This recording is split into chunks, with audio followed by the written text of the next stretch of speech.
El sol del atardecer en Jalisco no calentaba los huesos viejos de don Ignacio. No como antes.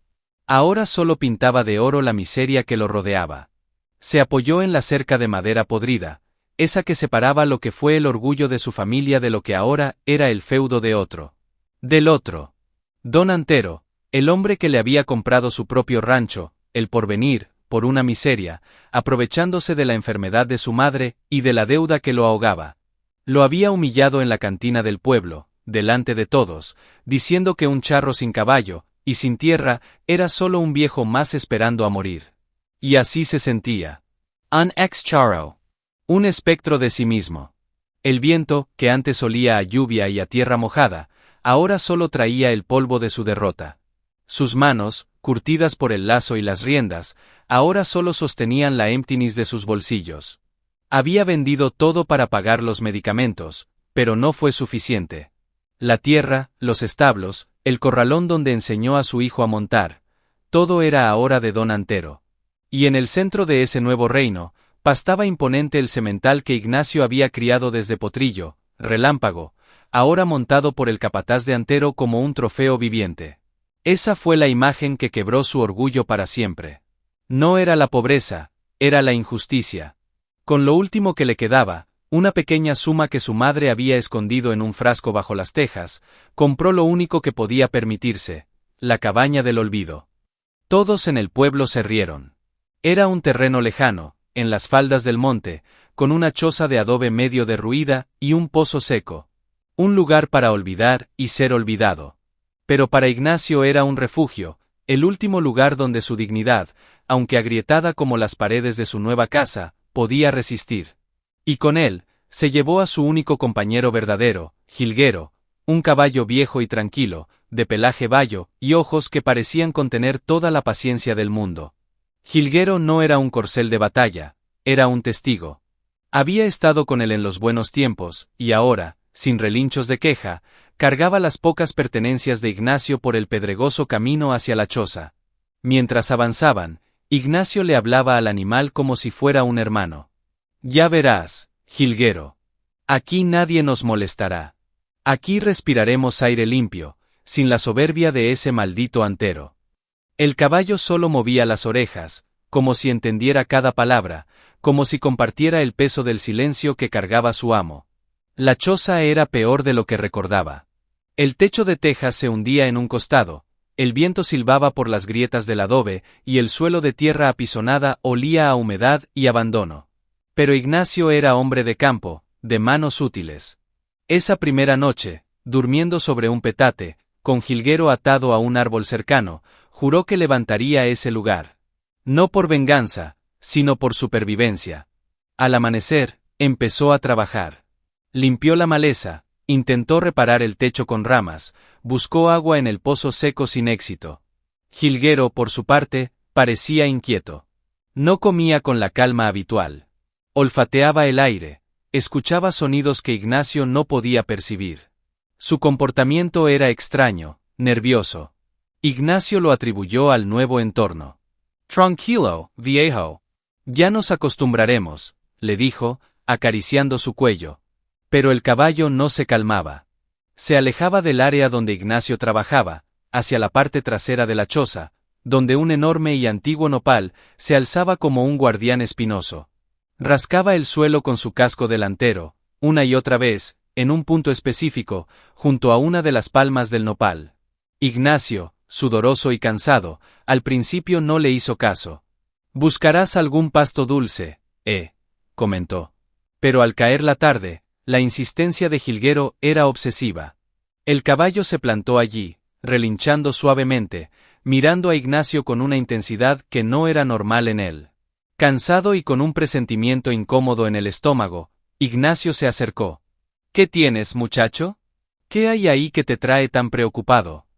Empujó al animal a un lado y miró el suelo. Era tierra dura, mezclada con piedras pequeñas y raíces del nopal. Pero donde Jilguero había rascado, se veía un pedazo de algo que no era piedra ni tierra. Algo liso y oscuro. Ignacio se agachó, sus rodillas crujieron en protesta. Con los dedos, apartó la tierra suelta.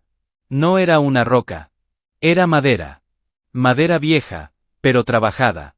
Siguió escarbando, ahora con más interés, usando un palo para ayudar. Pronto, la forma se hizo clara. Era una tapa. Una tapa cuadrada, de aproximadamente medio metro de lado, con unos goznes oxidados en un extremo. Su corazón comenzó a latir con fuerza. ¿Una trampola? ¿A qué conduciría? ¿A un viejo almacén? ¿A una cueva? Gilguero resopló, satisfecho, como si hubiera cumplido con su deber.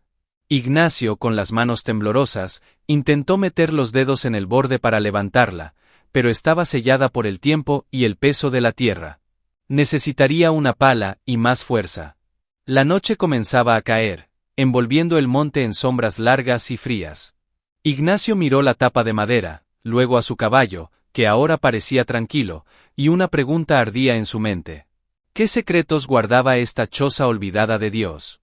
Y lo más importante, ¿por qué Gilguero, su leal caballo, parecía ser el único que lo sabía? La respuesta, temía, no tardaría en llegar, y con ella, quizás, un peligro que no podía ni imaginar.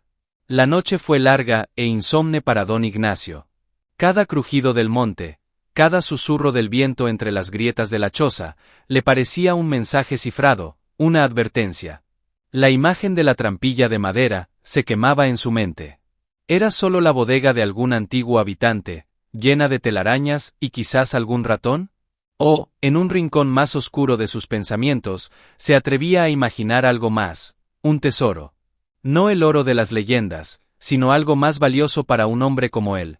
Herramientas, semillas, algo que le diera un verdadero nuevo comienzo. Gilguero, atado cerca, dormitaba en paz, su inquietud del día anterior completamente disipada.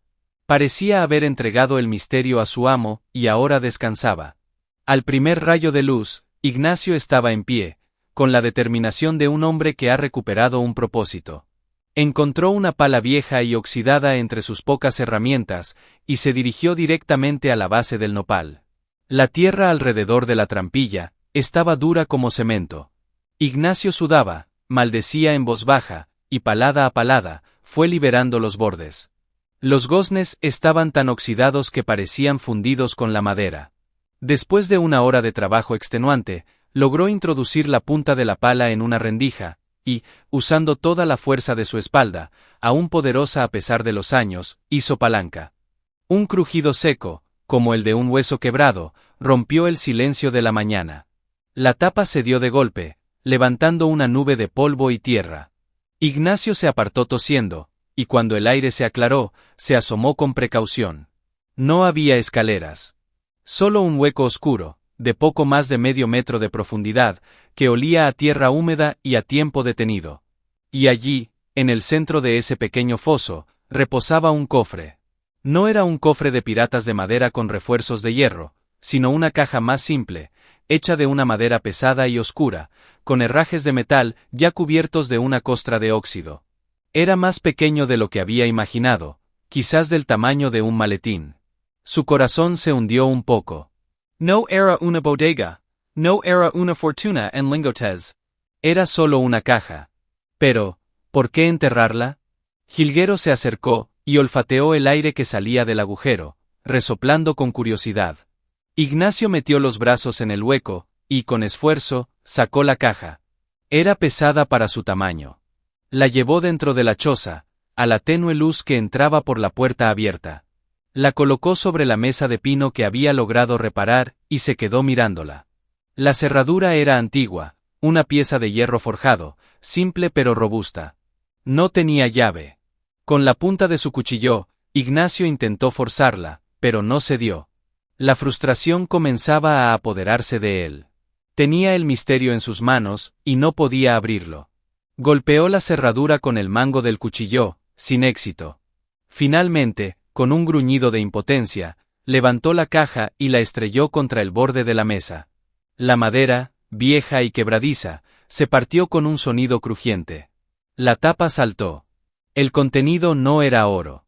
No brilló. Eran papeles.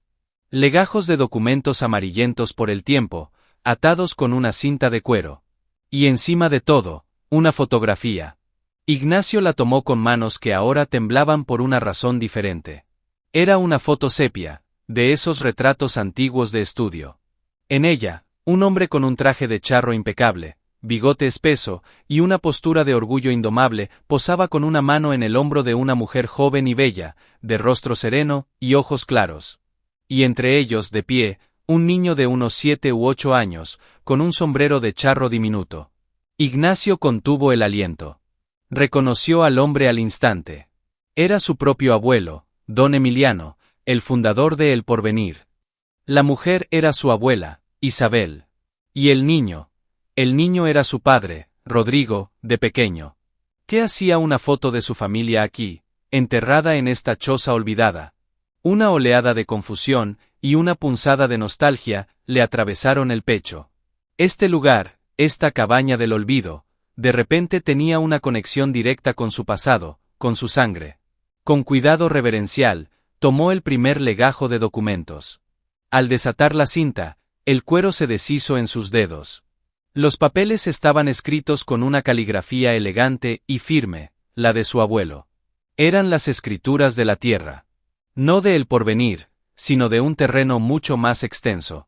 Leyó los límites descritos: al norte, con el arroyo seco; al sur, con el Cerro del Águila; al este, con las lindes de la hacienda de los Mendoza; al oeste. Sus ojos se abrieron de par en par. La descripción coincidía exactamente con lo que ahora era El Porvenir, y más. Mucho más. Incluía esta misma choza y vastas extensiones de monte que don Antero siempre había reclamado como propias, diciendo que eran tierras baldías que él había comprado al gobierno. Según este documento, firmado y sellado, toda esa tierra, las fértiles y las agrestes, le pertenecía a su familia. A él. Pero había algo más. Un segundo documento, más reciente, un contrato de venta. Era la venta de El Porvenir, pero no firmada por su padre. Estaba firmada por un tal Severiano Mendoza. Ignacio frunció el ceño. Mendoza era el apellido de la familia que era dueña de la hacienda colindante, una familia de caciques de la que don Antero era, según se rumoreaba, un testaferro. El mundo comenzó a girar a su alrededor. No era una simple deuda lo que lo había arruinado. Había sido un robo. Una estafa planeada durante años. Su padre, en su lecho de muerte, siempre había murmurado sobre papeles perdidos, sobre una traición. Ignacio nunca le había creído, pensaba que era el delirio de la fiebre. Ahora, con estas pruebas en sus manos, sintió que el suelo de la choza se abría bajo sus pies. Jilguero, que había seguido todo el proceso desde la puerta, relinchó suavemente, como si entendiera la magnitud del descubrimiento. Ignacio alzó la vista, la mirada perdida en el horizonte polvoriento. Don Antero no solo lo había humillado.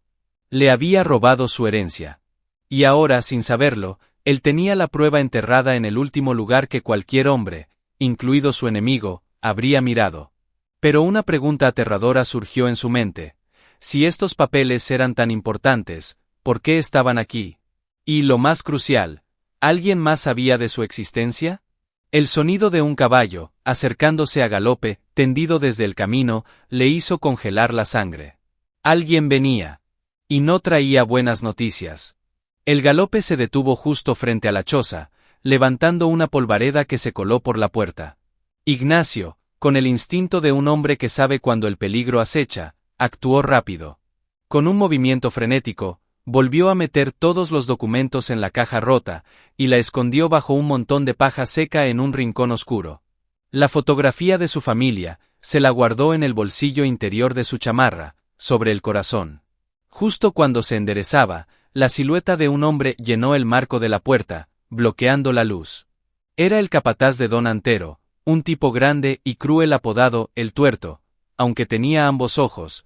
El apodo venía de su mirada fija y penetrante, como si viera a través de las personas. Buenos días le dé Dios, don Ignacio, dijo con una voz ronca, cargada de una falsa cordialidad. No se bajó del caballo, un animal nervioso y poderoso que contrastaba brutalmente con la calma de Jilguero, que se había puesto tenso, con las orejas gachas. El patrón me manda. Le extraña que no haya ido al pueblo por su ración de maíz y frijol. Dice que un hombre necesita comer, aunque viva en esto. Hizo un gesto despectivo con la cabeza, abarcando la choza. Ignacio contuvo la ira que le hervía en la sangre. La ración era otra humillación más, una limosna que Antero le daba para mantenerlo dócil, para recordarle quién mandaba. No se preocupe, Ramón, dijo Ignacio, forzando una calma que no sentía. Aquí tengo lo suficiente. El tuerto sonrió, una mueca que no llegaba a sus ojos. ¿Lo suficiente? No veo milpa, don Ignacio. No veo en I una miserable galina. Lo que veo es pura miseria. Su mirada escudriñó el interior de la choza, pasando por el montón de paja, donde estaban los documentos. Ignacio sintió un sudor frío. Me las arreglo, insistió. El tuerto desmontó lentamente, con una pesadez amenazante. Sus botas chirriaron en el suelo de tierra. Se acercó a Ignacio, invadiendo su espacio. Olía a sudor de caballo y a aguardiente barato. Meyer, viejo. Don Antero es un hombre generoso, pero no le gusta la gente ingrata. Le ofrece trabajo en sus tierras, un jornal digno. Usted se niega. Vive aquí, como un animal, y encima rechaza su ayuda. Eso molesta al patrón. Ignacio no retrocedió. Dile a don Antero que agradezco su preocupación. Pero yo nací en la tierra, y en la tierra moriré. En mi tierra. Esa última frase la dijo con una intención clara. El tuerto frunció el ceño, como si hubiera detectado un cambio en el tono del excharro. Su tierra es el porvenir. Y el porvenir es de don Antero. Esto es solo un cascarón vacío. De repente, su mirada se desvió hacia el suelo, hacia las botas de Ignacio, que aún tenían restos de tierra fresca adherida. Luego, miró hacia afuera, hacia el nopal y el hoyo que Ignacio no había tenido tiempo de disimular. Parece que ha estado cavando, don Ignacio. ¿Buscando agua? Les dije que este pozo nunca sirvió. Caminó hacia el agujero. Ignacio lo siguió, con el corazón en un puño. El tuerto miró el hoyo, luego la tapa de madera rota a un lado. Su expresión era inescrutable. ¿Y esto? ¿Un sótano? ¿Encontró algo interesante? A veces la gente vieja esconde cosas sin valor, o con valor. Ignacio sintió que el aire se le acababa. Nada. Telarañas y piedras. Como usted dice, cosas sin valor. El tuerto lo miró fijamente, durante lo que pareció una eternidad. Jilguero, desde atrás, emitió un relincho bajo, una advertencia. El tuerto desvió su mirada hacia el caballo bayo. Su animal es muy expresivo. Finalmente, dio media vuelta y se dirigió a su caballo. Bueno, le dejaré la ración aquí, en la puerta. No si tonto, don Ignacio. Un hombre solo, aquí, lejos de todo, pueden pasarle cosas. Accidentes. El monte es traicionero. La amenaza flotó en el aire, densa y venenosa. Montó y, antes de partir, lanzó una última mirada al hoyo y a Ignacio. Cuídese, viejo. De verdad. Y picó espuelas, alejándose en un nuevo torbellino de polvo. Ignacio se quedó inmóvil, contando los latidos de su corazón hasta que el sonido del galope se desvaneció. Respiró hondo, aliviado y a la vez más preocupado que nunca. El tuerto había sido demasiado curioso.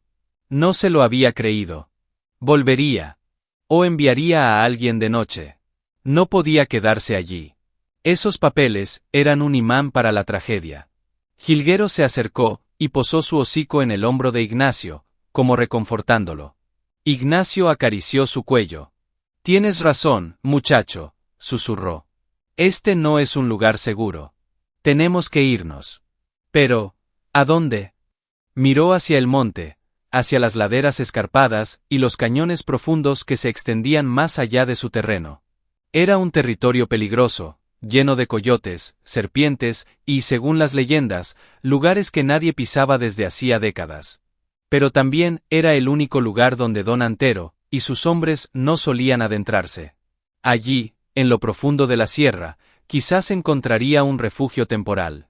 Un lugar para pensar, para planear. Sabía que esos papeles, por sí solos, no eran suficientes. Necesitaba algo más, una prueba contundente de la estafa, o un testigo. Alguien que corroborara la historia, que ahora empezaba a reconstruir en su mente. Recordó el nombre en el contrato de venta: Severiano Mendoza. Los Mendoza eran una familia en declive, pero aún podía quedar alguien en la vieja hacienda, alguien que recordara. O quizás en el pueblo, algún anciano que hubiera trabajado para su abuelo. Pero para llegar al pueblo, tendría que cruzar las tierras de Antero, y ahora sería como una oveja caminando frente a la guarida del lobo. Su única opción era el monte. Con determinación renovada, entró en la choza, sacó la caja de su escondite y la vació. Envolvió los documentos en un trapo de aceite para protegerlos de la humedad y los metió en sus alforjas. Tomó un poco de agua, unas tortillas duras y un pedazo de queso. Sería una jornada dura. Ató firmemente las alforjas a la montura de jilguero. Nos vamos al monte, amigo. A ver qué nos depara el destino. Jilguero Pericio Center. Ignacio montó, y, con una última mirada a la choza, que había sido su refugio por tan poco tiempo, guió a su caballo hacia las laderas escarpadas. Iban a adentrarse en lo desconocido, perseguidos por una sombra del pasado que ahora, más que nunca, se cernía sobre ellos con garras afiladas. Y en la lejanía, desde una loma, unos ojos los observaban partir. No eran los del tuerto. Eran otros. La subida fue una tortura. El sendero, si es que podía llamarse así, era un laberinto de piedras sueltas, arbustos espinosos y pendientes tan pronunciadas que Ignacio tuvo que desmontar y guiar a Jilguero a pie para no sobrecargarlo. El sol picaba con saña, y el aire, aunque más limpio, era difícil de respirar a esa altitud. Jilguero, sin embargo, se movía con una seguridad sorprendente. Parecía conocer el camino, eligiendo siempre la ruta más estable, evitando las grietas ocultas por la hierba. Era como si un instinto ancestral lo guiara. Ignacio, jadeante, se apoyaba en el animal, confiando en él más que en su propia vista. Después de horas de ascenso, encontraron lo que buscaban. Una pequeña cueva formada por unas rocas enormes, semioculta por una cortina de enredaderas. Era seca, lo suficientemente grande para ellos dos, y ofrecía una vista panorámica del valle. Podía ver, en la lejanía, el pequeño punto que era su choza, y, más allá, los tejados rojos de El Porvenir. Una punzada de dolor y rabia le recorrió el pecho. Esa tierra era suya. Por primera vez, lo creía con toda su alma. Dentro de la cueva, a salvo por el momento, Ignacio encendió un pequeño fuego con ramas secas, asegurándose de que el humo fuera mínimo y se dispersara entre las rocas. La noche cayó rápido en la sierra, envolviéndolos en un manto de estrellas brillantes y un silencio profundo, solo roto por el crepitar de las llamas y el resuello tranquilo de Jilguero. Con la luz del fuego, Ignacio sacó los documentos. Necesitaba entenderlo todo. Releyó las escrituras. No había duda. La tierra de El Porvenir y las tierras agrestes, incluida la choza, eran de su abuelo Emiliano. Luego, tomó el contrato de venta firmado por Severiano Mendoza. Lo estudió con detenimiento, esta vez buscando detalles que antes, en el SOC inicial, había pasado por alto. Y allí, en una cláusula casi ilegible al final del documento, encontró algo. Hablaba de un pago en especie, además del dinero. Una cantidad específica de cabezas de ganado, 50 reses. Y un testigo de la transacción. Un nombre que le resultó familiar: Padre Benito. El párroco del pueblo de toda la vida, un hombre ya muy anciano, que vivía retirado en la casa cural, casi senil, según decían. ¿Podría él recordar algo? ¿Sería capaz de declarar? Era una esperanza débil, tan frágil como el papel que sostenía. Pero había más. Entre los papeles, encontró una carta suelta, escrita con una letra diferente, más femenina. Era de su abuela, Isabel, dirigida a su abuelo. Hablaba de su preocupación por el asunto con los Mendoza. Decía: Emiliano, mi amor, Severiano no cejará. Su ambición es un pozo sin fondo. He escondido los papeles donde nadie los encontrará, en el lugar que solo nosotros y el cielo conocen. Rezo para que nuestro hijo, Rodrigo, nunca tenga que enfrentar esta maldad. Y si la justicia terrenal falla, que la divina los castigue. Ignacio sintió un nudo en la garganta. Su abuela, Una mujer a la que apenas recordaba, había sido la sabia, la precavida. Ella había escondido los documentos en la choza, un lugar que probablemente era una antigua caseta de vigilancia de su propio rancho, mucho antes de que se construyera la casa principal. Ella había intuido la traición. Y su padre, Rodrigo, había crecido sin saberlo, heredando un rancho que ya no era completamente suyo, creyendo las mentiras de los Mendoza, y después de Antero, quien seguramente había comprado los derechos fraudulentos a los Mendoza. Era una cadena de mentiras que había durado 2 generaciones. Jilguero, tumbado a su lado, apoyó su cabeza en el regazo de Ignacio, como si quisiera absorber su tristeza.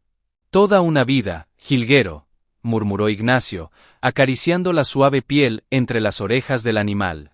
Toda una vida creyendo que éramos unos fracasados, que habíamos perdido todo por mala suerte o por incompetencia. Y todo fue un robo. Un robo planeado. La rabia ahora era un fuego frío y constante en su interior. Ya no se trataba solo de recuperar su tierra. Se trataba de hacer justicia. Por su abuelo, por su padre, por su madre que murió creyendo que su hijo era un pobre diablo. Por él mismo. Al día siguiente, decidió que no podía quedarse escondido para siempre. Necesitaba bajar al pueblo, encontrar al padre Benito. Era un riesgo enorme, pero era la única pista concreta que tenía. Antes de partir, decidió esconder los documentos en un lugar más seguro dentro de la cueva. Buscó una grieta en la pared rocosa, la ensanchó un poco con su cuchillo y colocó el paquete envuelto en el trapo de aceite dentro, tapándolo luego con piedras más pequeñas. Solo él y Jilguero sabrían dónde estaba. Bajaron de la sierra con cuidado, tomando una ruta diferente, rodeando el pueblo para acercarse por el lado opuesto a El Porvenir. Iban por un viejo camino de arrieros, casi en desuso, cuando Jilguero se detuvo en seco, las orejas erectas y apuntando hacia un matorral espeso a un lado del camino. Emitió un bufido de alerta. Ignacio tensó los músculos, su mano buscó instintivamente el machete que llevaba en la cintura. «¿Qué pasa, boy?», susurró. Del matorral surgió un gemido débil, humano. Ignacio desmontó lentamente. «¿Quién está ahí?», gritó. No hubo respuesta, solo otro gemido, esta vez más débil. Con el machete en alto, apartó las ramas. Lo que vio lo dejó helado. Era un hombre anciano, tirado en el suelo, con el rostro pálido y cubierto de sudor. Su ropa, aunque sencilla, era de buena calidad. Y lo más impactante, llevaba al cuello un crucifijo de plata. Era el padre Benito. Estaba tirado allí, semi-inconsciente, con una fea herida en la cabeza que sangraba lentamente. Parecía que se había caído, o alguien lo había empujado.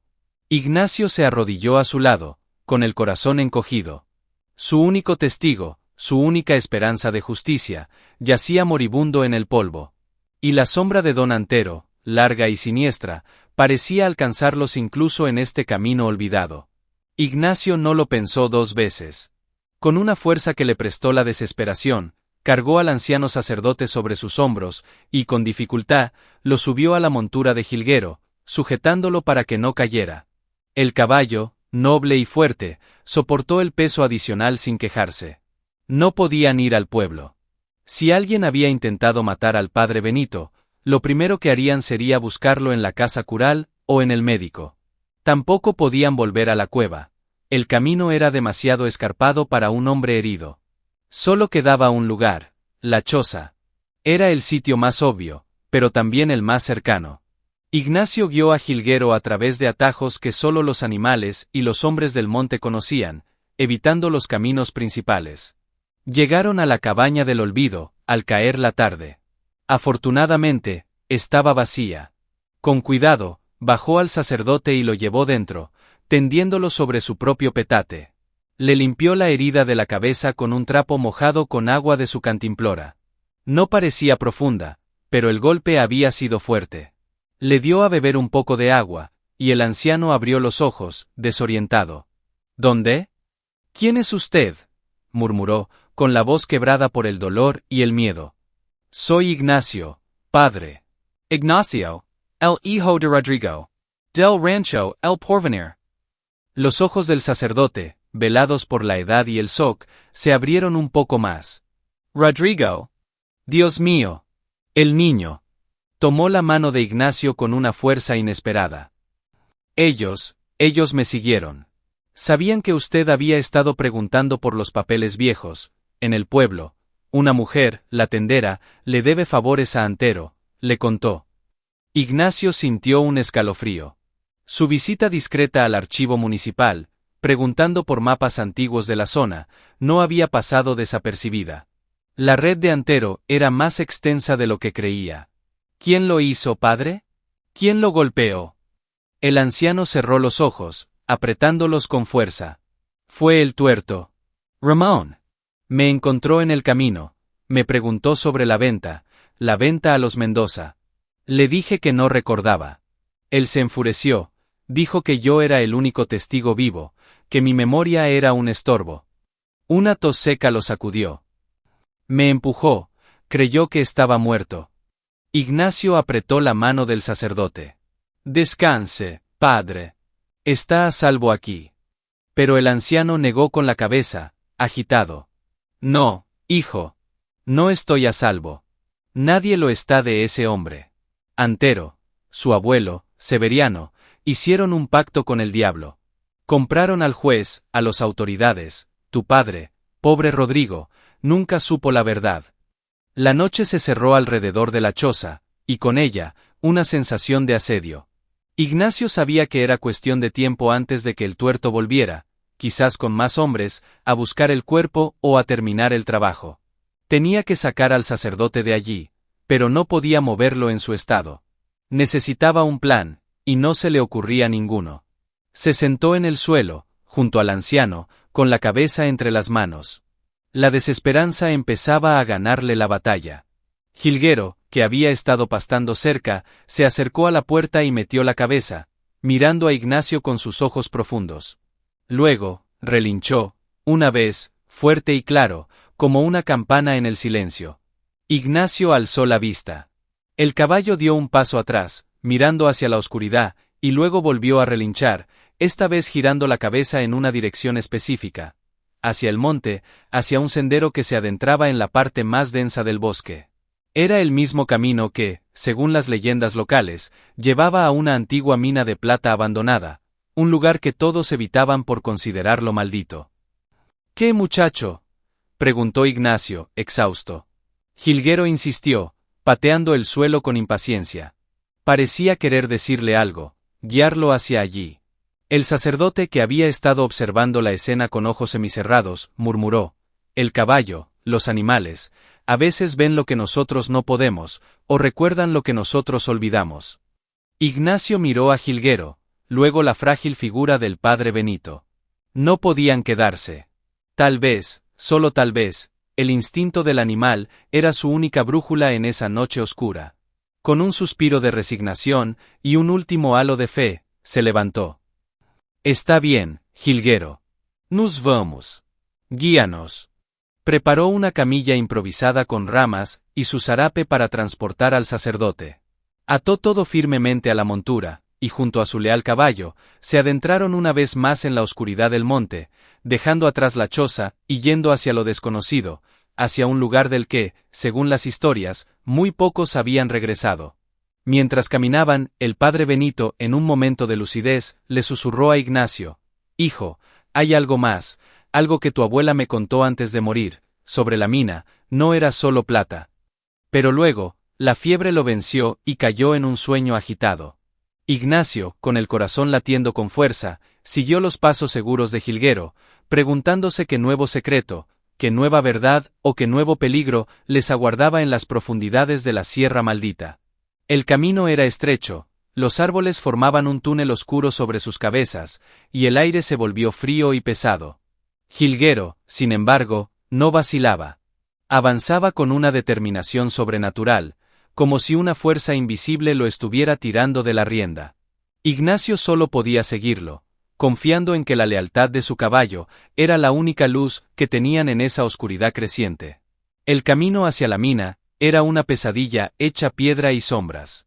La vegetación se enredaba en sus piernas, las ramas bajas de los árboles azotaban sus rostros como látigos, y el aire se saturó de un silencio opresivo, sin cantos de pájaros ni el zumbido de insectos. Era un lugar muerto. Jilguero, sin embargo, no se desviaba.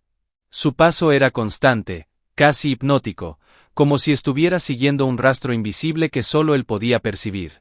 Ignacio, cargando con la pesada carga de la camilla y su propia fatiga, sentía que cada paso los acercaba más al corazón de la leyenda negra que rodeaba la mina del diablo, como la llamaban los viejos del pueblo.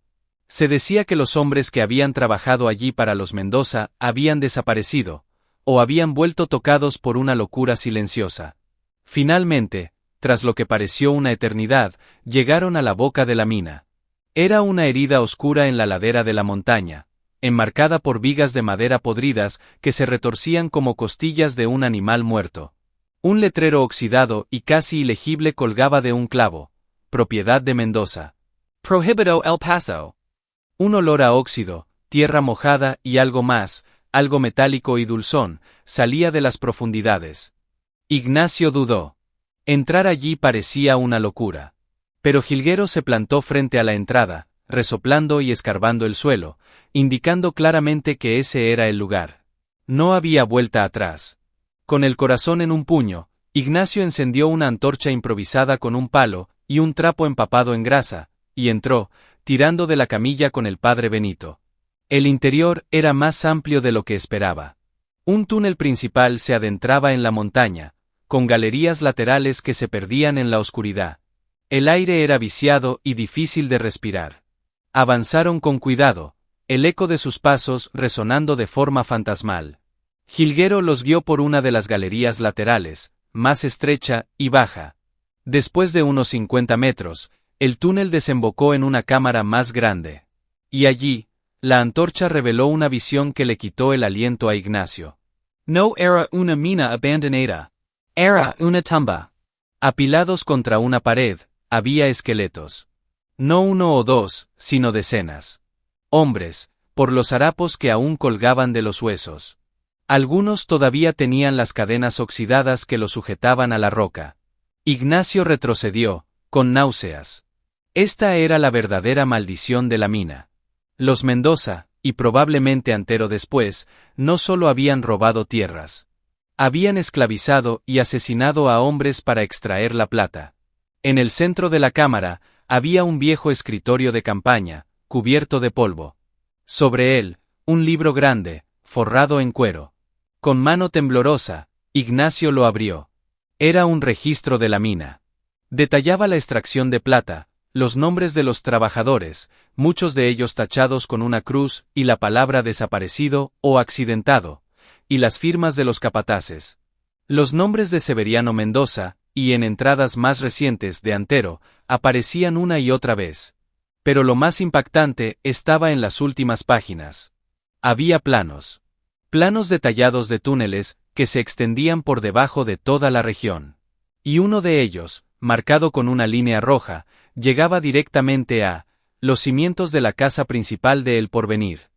Ignacio lo leyó una y otra vez, sin poder creerlo. No era solo un registro de crímenes. Era un mapa. Un mapa que mostraba un pasadizo secreto desde la mina hasta su antigua casa. Un pasadizo que Antero, sin duda, desconocía. De repente, todo encajó. Su abuela había escondido los papeles en la choza, porque era un lugar vinculado a esta mina, un lugar que su familia conocía, y que los Mendoza creían completamente sellado. ¿Y Jilguero? ¿Cómo había sabido? ¿Un instinto? ¿O había algo más? El caballo se acercó a una de las paredes de la cámara y comenzó a rascar con su casco, justo en un punto donde las rocas parecían estar más sueltas. Ignacio se acercó con la antorcha. Apartó unas piedras, y encontró una pequeña oquedad. Dentro, había un objeto pequeño y brillante. Una campanita de plata, del tamaño de un puño, con una inscripción grabada. La limpió con su dedo y leyó: para Relámpago, de su amigo Ignacio. 1998 inch. Era la campanita que él mismo le había puesto al potrillo, a su querido Relámpago, el caballo que Antero le había robado. La que había desaparecido el día que se lo llevaron. ¿Qué hacía aquí? ¿Quién la había escondido? Jilguero resopló, y en sus ojos, Ignacio creyó ver un destello de algo que trascendía la simple animalidad. Era como si el espíritu del lugar, o quizás el de todos los inocentes que habían muerto allí, estuviera guiándolos, usando a su leal caballo como medium. El padre Benito, debilitado pero lúcido por el horror de lo que veía, murmuró desde la camilla: la justicia de Dios, a veces usa patas de caballo, y corazón de hombre bueno. Ignacio apretó la campanita de plata en su mano. Tenía las pruebas. Tenía el mapa. Tenía un testigo moribundo, pero testigo al fin. Y tenía un camino secreto, hacia el corazón del imperio de su enemigo. Pero también tenía la certeza de que Antero era un asesino, no solo un estafador. El peligro era mayor de lo que jamás imaginó. Salir de la mina y enfrentarse a él directamente sería un suicidio. Tenía que ser más inteligente. Tenía que usar el elemento sorpresa. El pasadizo secreto. Miró el plano, memorizando el recorrido. La entrada a la mina estaba en una galería lateral cercana, disimulada tras un derrumbe. Con determinación, Ignacio se dirigió hacia allí, con Jilguero siguiéndolo de cerca. Era hora de dejar de huir. Era hora de llevar la batalla a la guarida del lobo. Pero cuando llegó al lugar indicado en el plano, se encontró con que el derrumbe no era natural. Alguien había dinamitado la entrada recientemente.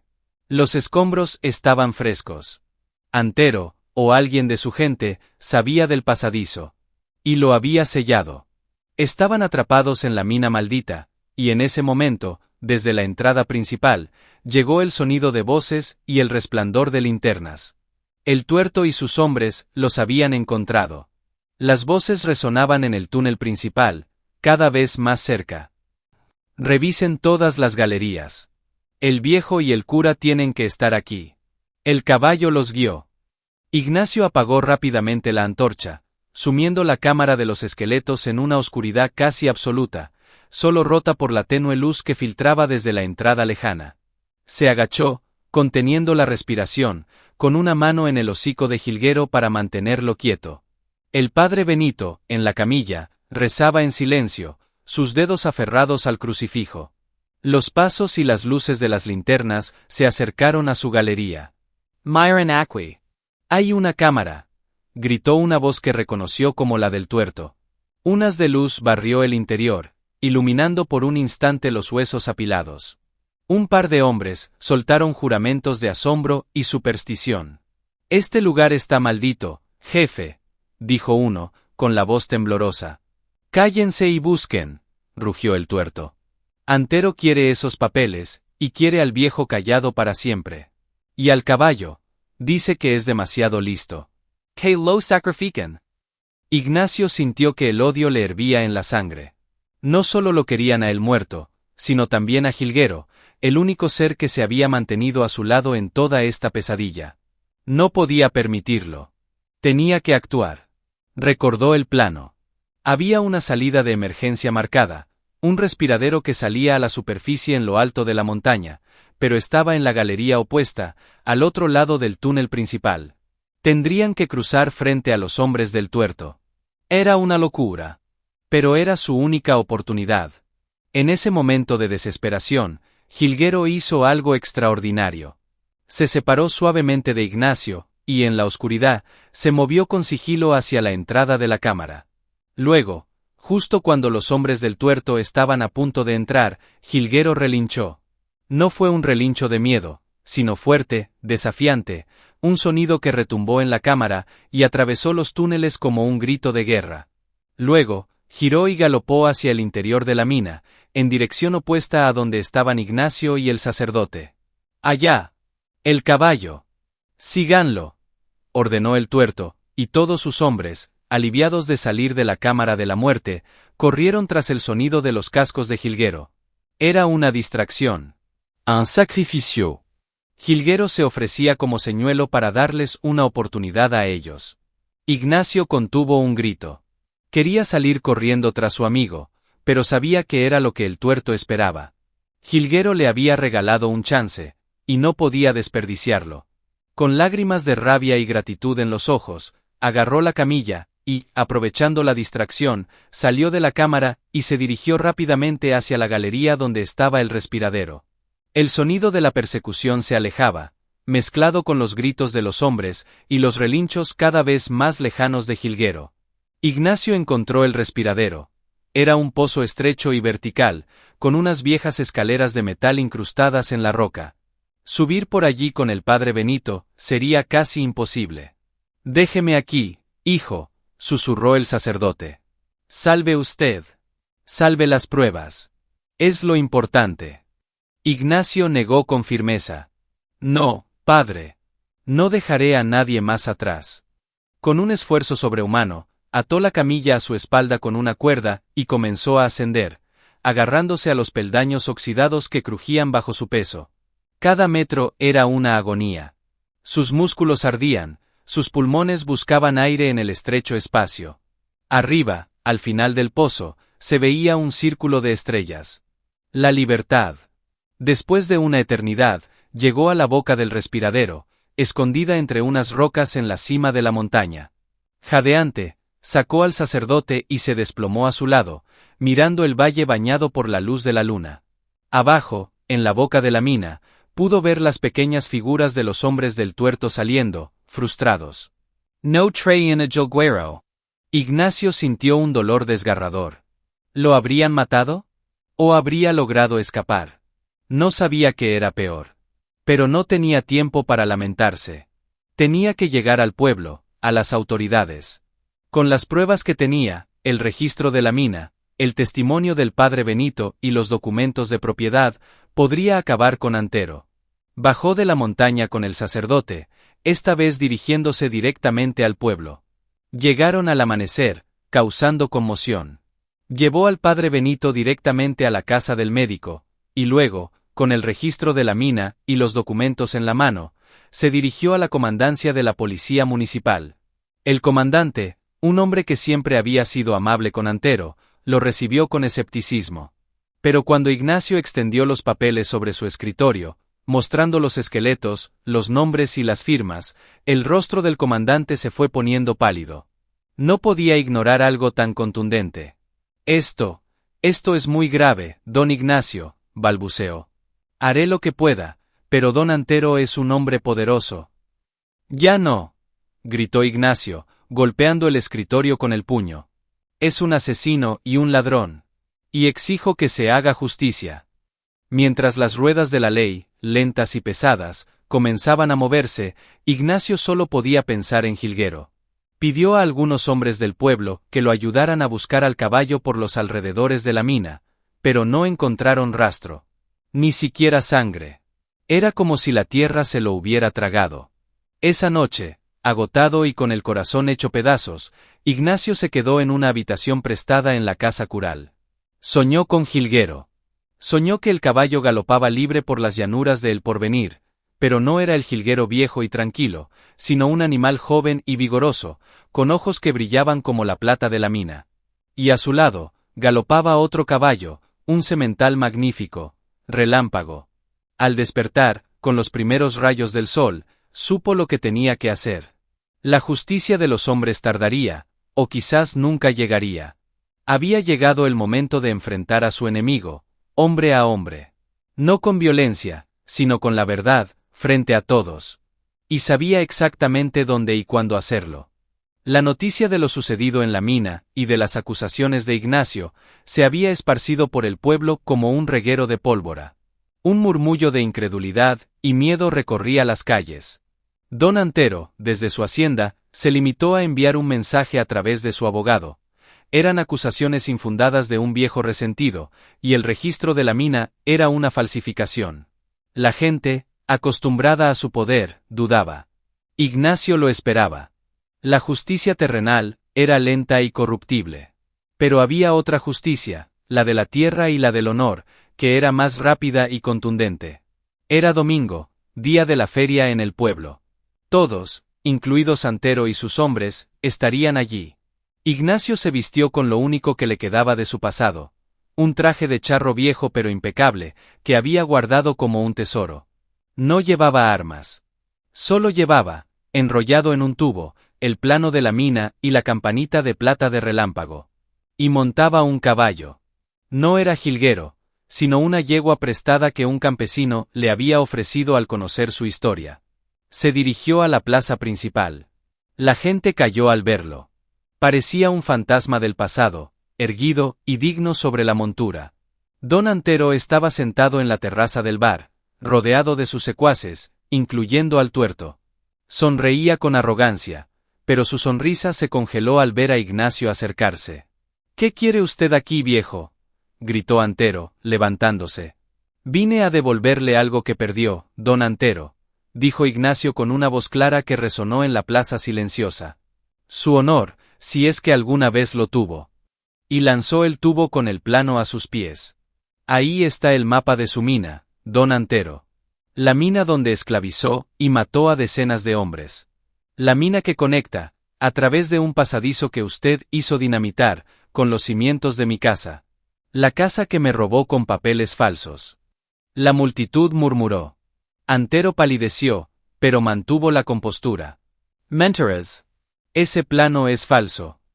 «Y esto también es falso», gritó Ignacio, sacando la campanita de plata y haciéndola sonar. El tintineo, claro y puro, cortó el aire. «Esta es la campana de mi caballo, Relámpago. La que desapareció el día que usted se lo robó. La encontré en la mina, don Antero. ¿Se la llevó uno de sus hombres de recuerdo? ¿O fue el propio espíritu de todos los que murieron allí el que la guardó para este día?» La gente comenzaba a ponerse nerviosa. Las acusaciones eran demasiado específicas, demasiado terribles. El tuerto, viendo que la situación se escapaba de control, desenfundó su pistola. «Esto ya acabó, viejo loco», rugió. Pero en ese preciso instante, un sonido lejano detuvo a todos. Era un galope. Un galope familiar, potente y resonante. Todos giraron la mirada hacia el camino. Y allí, emergiendo del polvo del camino, venía Jilguero. Pero no venía solo. Traía algo arrastrando con una cuerda que llevaba enredada en el cuello. Era un saco pesado. Y detrás de él, trotando libremente, venía el semental Relámpago, como si lo estuviera escoltando. Jilguero irrumpió en la plaza, y se detuvo frente a Ignacio, resoplando, sudoroso, pero con los ojos llenos de una inteligencia triunfante. Luego, sacudió el cuello y el saco que arrastraba se abrió, derramando su contenido en el suelo de la plaza. Eran huesos. Huesos humanos pequeños. Y entre ellos, destellaba un objeto, un crucifijo de oro con las iniciales SM, Severiano Mendoza. El mensaje era claro. Jilguero había encontrado los restos del antiguo patriarca de los Mendoza, probablemente asesinado y escondido por Antero para quedarse con todo el poder. Fue la gota que colmó el vaso. La evidencia, traída por un caballo, era irrefutable. La multitud estalló en gritos de indignación. Los mismos hombres que trabajaban para Antero retrocedieron, horrorizados. Don Antero, viendo su imperio derrumbarse en un instante, enloqueció. «Ese maldito caballo. ¡Mátenlo!», chilló, arrebatándole la pistola al tuerto. Apuntó a Jilguero.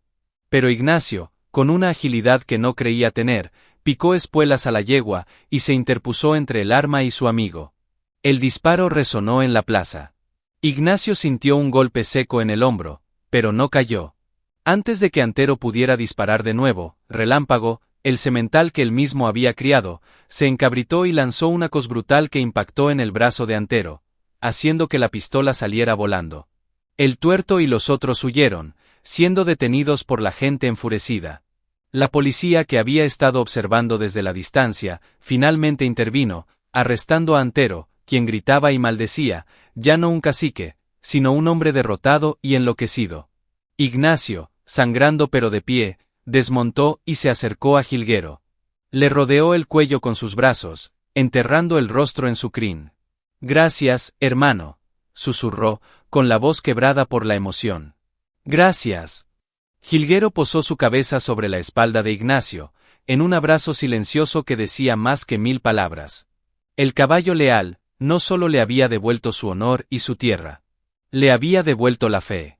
La fe en la justicia, en la lealtad y en que, a veces, los ángeles no tienen alas, sino cascos. La herida de bala en el hombro de Ignacio no era grave, pero le dolió durante semanas. Un dolor que, curiosamente, le recordaba que estaba vivo, que había sobrevivido. Don Antero y el Tuerto estaban en la cárcel, enfrentándose a una larga lista de cargos: homicidio, esclavitud, fraude, usurpación de tierras. El escándalo llegó hasta la capital del estado, y una investigación más amplia comenzó a desentrañar la red de corrupción que había permitido su impunidad durante décadas. El Porvenir fue devuelto a Ignacio por orden judicial. La primera vez que volvió a pisar su tierra, no lo hizo con triunfalismo, sino con una profunda y serena tristeza. Caminó por los corrales vacíos, por la casa principal que ahora sentía ajena, llena de los fantasmas del usurpador. No quería vivir allí. Esa casa estaba manchada con la sangre de los mineros y la arrogancia de Antero. Ordenó que fuera derribada. La gente del pueblo, que ahora lo veía con una mezcla de respeto y admiración, acudió a ayudarlo. Fue una ceremonia catártica. Con cada tablón que se caía, con cada pared de adobe que se derrumbaba, Ignacio sentía que liberaba el peso del pasado. Decidió construir una casa nueva, más pequeña y humilde, no en el lugar de la antigua casona, sino cerca de la cabaña del olvido, que ahora ya no era un lugar de olvido, sino de memoria. La restauró por completo, convirtiéndola en un santuario para los documentos, la foto de su familia y la campanita de plata. Era su raíz, el punto de partida de su renacimiento. Jilguero, por su parte, se convirtió en una leyenda viviente. La gente venía de pueblos vecinos solo para ver al caballo justiciero, al equino que había derribado a un cacique. Ignacio nunca lo enjauló en un corral. Jilguero era libre de pastar donde quisiera, de recorrer las llanuras que ahora, por fin, eran de su amo. Y Relámpago, el semental, fue recuperado. Al principio, estaba desconfiado y salvaje, pero al ver a Jilguero y a Ignacio, algo en su memoria ancestral despertó. Poco a poco, se fue acercando, hasta que permitió que Ignacio lo acariciara. No era el mismo potrillo de antaño, pero en sus ojos, Ignacio vio un destello del viejo espíritu.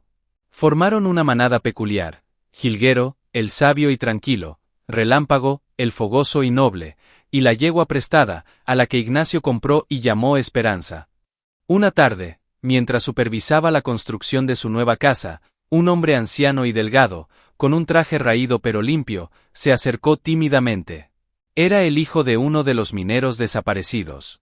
Le contó a Ignacio la historia de su padre, cómo había sido engañado con la promesa de un buen trabajo y nunca había regresado. Ignacio lo escuchó con el corazón encogido. Ese día, tomó una decisión. El Porvenir no sería solo su rancho. Sería un monumento a la memoria. Usó parte del dinero que comenzaba a generar con la venta de algunos becerros para erigir una cruz grande de madera en la entrada de la mina, con los nombres de todas las víctimas que pudo identificar en el registro. Y prometió a las familias que les daría trabajo y un pedazo de tierra para cultivar, si así lo deseaban. La justicia no solo era castigar al malo, sino reparar el daño a los inocentes. El padre Benito, recuperado milagrosamente de su terrible experiencia, fue quien bendijo la cruz. Se paró frente a la multitud de familiares y vecinos y dijo: Dios escribió recto con renglones torcidos. Usó el corazón de un caballo para guiar las manos de un hombre bueno, y devolver la luz a este lugar de tinieblas. Ignacio, de pie junto a Jilguero, asintió en silencio. No eran renglones torcidos. Era un camino, duro y pedregoso, pero al final, el único que valía la pena transitar, el de la verdad y la honradez. Pasaron las estaciones. La lluvia llegó y regó los campos de El Porvenir, que ahora reverdecían con una vitalidad que parecía una bendición. La nueva casa de Ignacio estaba terminada, sencilla pero llena de luz y de paz. Ya no estaba solo. Algunas de las familias de los mineros se habían establecido en tierras que él les cedió, formando una pequeña comunidad unida por el respeto y la gratitud. Los niños corrían por los campos y sus risas eran la música que ahuyentaba para siempre el silencio del abandono. Ignacio, aunque seguía siendo un hombre de pocas palabras, había recuperado la sonrisa. Sus manos, de nuevo ásperas por el trabajo de la tierra, ya no temblaban de impotencia, sino que movían con la firmeza de quien sabe que está construyendo un legado. Por las tardes, se sentaba en un banco de madera frente a su casa, viendo cómo el sol se ponía detrás de la sierra. Jilguero siempre estaba cerca, pastando tranquilamente, y Relámpago, un poco más lejos, vigilando el horizonte con su altivez característica. Era una imagen de armonía, de un ciclo que por fin se cerraba. Una noche de luna llena, particularmente brillante, Ignacio no podía dormir. Salió de la casa y se sentó en el banco. El paisaje estaba bañado en una luz plateada, irreal. De repente, Gilguero se acercó a él y posó su cabeza en su hombro, como solía hacerlo. Ignacio le acarició la frente. «¿Qué sería de mí sin ti, muchacho?», susurró. En ese momento, Gilguero alzó la cabeza y miró fijamente hacia el campo abierto. Ignacio siguió su mirada. Y entonces, lo vio. O creyó verlo. Bajo la luz de la luna, varias figuras etéreas, como hechas de niebla plateada, cabalgaban en el horizonte. Eran jinetes sin rostro, pero en su silueta, Ignacio reconoció el porte de su abuelo Emiliano, la gracia de su abuela Isabel, y la figura juvenil de su padre, Rodrigo. Y delante de ellos, galopando libre y salvaje, iba un potrillo, el mismo relámpago de sus recuerdos más felices. Era una cabalgata de espíritus, una danza silenciosa de los que se habían ido, pero que ahora, por fin, podían descansar en paz, porque su tierra y su honor habían sido restaurados. Ignacio no sintió miedo, solo una paz profunda, un agradecimiento infinito. La visión duró apenas unos segundos, y luego se desvaneció, disuelta en la noche. Al día siguiente, Ignacio fue a la cabaña del olvido, ahora la cabaña de la memoria. Colocó la campanita de plata de Relámpago en un lugar especial, junto a la foto de su familia. Gilguero lo siguió, y se quedó en la puerta, observando. Ignacio sabía que su tiempo con su leal compañero no sería eterno. Los años pesaban en ambos. Pero ya no temía al futuro. Había aprendido que las verdaderas riquezas no estaban en la tierra ni en el ganado, sino en la lealtad, en el coraje y en la paz que se encuentra después de luchar por lo justo. Salió de la cabaña y montó en Gilguero, sin silla, como en los viejos tiempos. Cabalgaron lentamente por los linderos de El Porvenir. El viento acariciaba su rostro, trayendo el olor del zacate fresco y de la tierra mojada. Era el olor de su hogar. De su victoria. Ignacio miró hacia las montañas, hacia la cruz que se veía a lo lejos, y luego bajó la vista hacia el cuello de su caballo. No necesitaba riquezas ni venganza. Le bastaba con este momento, con este silencio compartido, con la certeza de que, al final del camino, un caballo leal había sido la brújula que lo guió de regreso a sí mismo. Y supo, con una certeza que le llenó el alma, que mientras su corazón latiera y Gilguero estuviera a su lado, El Porvenir no era solo el nombre de su rancho. Era una promesa cumplida.